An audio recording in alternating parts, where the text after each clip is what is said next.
Definitely want to go around pipes.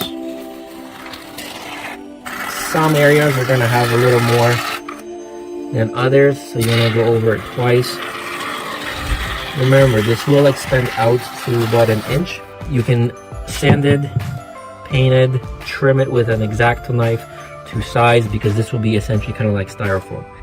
All right, so if you have gaps and cracks in your windows, maybe around the door seams, or maybe you're actually renovating a room or a basement, if you're left with these types of cracks here, the outside of this wall is located, say, in the garage or outside, and you can feel a little bit of a draft, and this is something that you want to get. It's called Great Stuff. Now, Great Stuff has maybe 5 different products.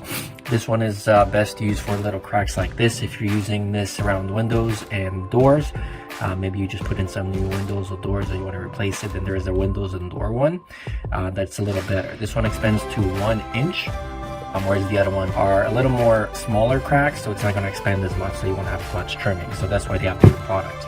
There's even one that expands up to about 2 inches. So this one is sort of like in the middle range, and that's what I'm going to do right now. So I can feel a little bit of a draft here, and behind here is the garage, right? Minus 20 degrees, so there's a little bit of draft coming in. The best way to check whether you have drafts or not is in the winter time.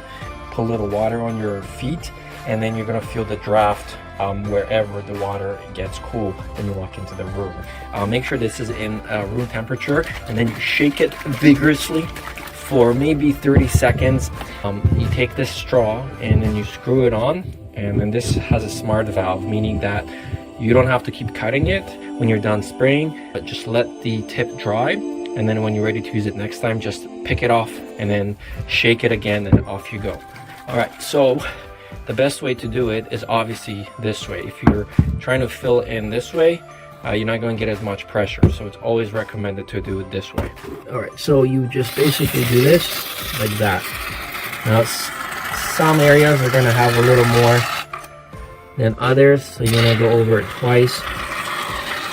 Remember, this will expand out to about an inch, and then when it does, you can sand it, paint it, trim it with an X-Acto knife to size, because this will be essentially kind of like styrofoam.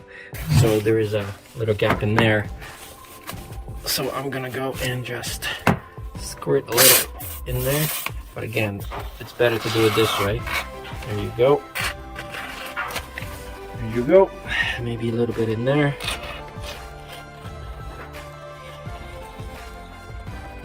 Okay, it's quite a lot in there. Okay. Definitely want to go around pipes, because it's really hard to get around that. Shake it a little more. Okay. And we're doing it this way because it's a little hard to do it with one hand. Now, right up here, for example, now we could patch that up, but let's just put this in anyways, because above here, there's absolutely no insulation. Well, you get the point. Now, when this is done, again, you take this off, you clean it, and then you shake it, and you're good to go. So, what's this good for? Pretty much sealing cracks and insulating from the outside.